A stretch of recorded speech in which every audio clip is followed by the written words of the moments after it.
Hey, all, heading down to the studio. I'm going to post episode number 5 of In the Studio tonight, and I just want to talk a little bit about the motivation behind these videos.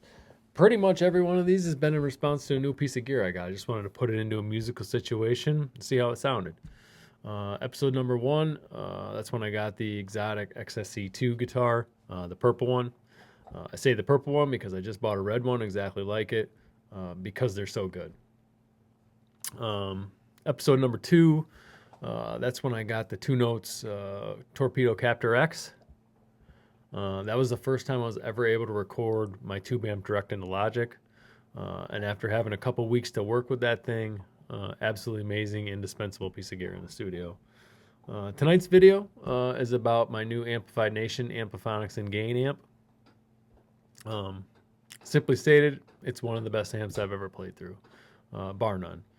And that's coming from a guy who's had and has quite an honorable collection of amplifiers.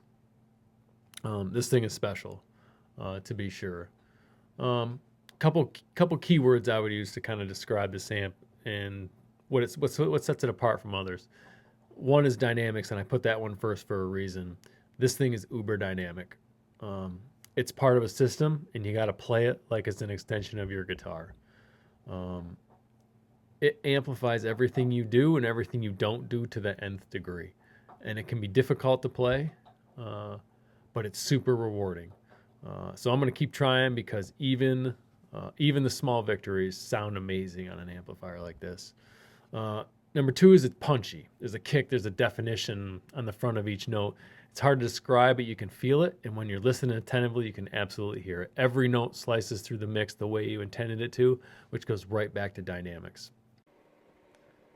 3, it's clear. Each note on each string, it's super unique. It's super audible. There's a separation between notes, but it still sounds super musical and super appropriate in the mix.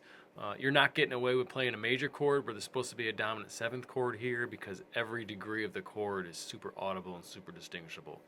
Number 4, it's 3-dimensional. There's just a depth to it. It's hard to explain, but it's vintage, but it's high definition. It's uncomplicated, but it's still complex.